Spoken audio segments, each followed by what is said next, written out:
बाजारात मिळणाऱ्या सॉसपेक्षा जास्त चविष्ट चटणी घरच्या घरी बनवता येते, हे तुम्हाला माहिती आहे का? आज मी तुम्हाला दाखवणार आहे झणझणीत आंबट गोड अशी गावरान कवट चटणी, जी एकदा खाल्ली की पुन्हा पुन्हा खावीशी वाटेल। मुलांना भाजी आवडत नसेल ना, तर अशी कवट चटणी ब्रेडवर लावून द्या। अगदी सॉस सारखी लागते, पण घरची आणि पौष्टिक। मग तुम्ही ब्रेड सोबत खाणार की भाकरी सोबत, कमेंटमध्ये नक्की सांगा। चला तर मग लगेचच रेसिपीला सुरुवात करूया। कवट अगोदर मी स्वच्छ धुवून घेतला आहे। आता आपण त्याला फोडून घेऊया। कवट थोडासा कडक असतो, त्यामुळे व्यवस्थित फोडायचा। आता बघू शकता इथे कवट फोडून घेतलेला आहे। किती छान सुंदर असा नैसर्गिक रंग आहे आणि सुगंध तर खूपच छान येतो याचा। आता हा सर्व गर आपण एका प्लेटमध्ये काढून घेऊया। जितका जास्त गर मिळेल तितकी चटणी छान तयार होते।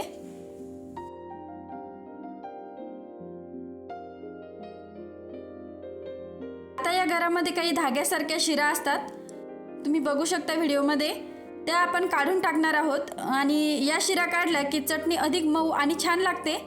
तुम्हाला हवं असल्यास बी पण काढू शकता, किंवा नाही काढल्या तसेच ठेवले तरी सुद्धा चालते। मी फक्त शिराच काढून घेणार आहे, त्या बिया तशाच ठेवणार आहे। तर तुम्हाला समोर दाखवतेच मी त्यामधील बिया कशा असतात त्या। तर बघू शकता ही बी आहे, ही खायला खूप छान लागते। दाताखाली आली की चटणी खूप टेस्टी लागते, तर त्यामुळे मी ह्या बिया काढणार नाहीत। तुम्हाला हवं असल्यास तुम्ही काढून टाका।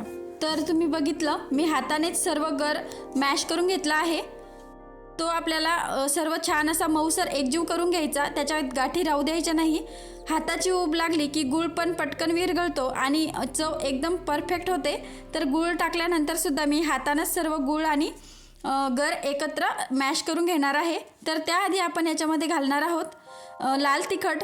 तुमच्या आवडीप्रमाणे तुम्ही कमी किंवा जास्त करू शकता। आता यामध्ये मी घातलेला आहे काळं मीठ, आणि तुम्ही हवं तर तुम्हाला चाट मसाला आवडत असेल तर चाट मसाला घाला। आणि जेवढा गर आहे तेवढाच मी इथे गूळ घातलेला आहे, किंवा तुम्ही गूळ कमी अधिक करू शकता तुमच्या आवडीप्रमाणे।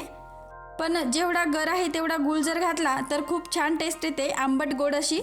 तर इथे तिखट घातल्यामुळे खूप छान आणि तिखटसुद्धा चव आलेली आहे, म्हणजे आंबट गोड तिखट अशी ही चटणी तयार होते। खूप चविष्ट अशी लागते। तर इथे तयार आहे आपली मस्त अशी कवटाची आंबट गोड तिखट अशी चटणी। ती घरगुती गावरान आणि मस्त अशी आपली ही चटणी तयार आहे। तर एकदा नक्की करून बघा आणि कशी झाली ती कमेंटमध्ये सांगायला विसरू नका।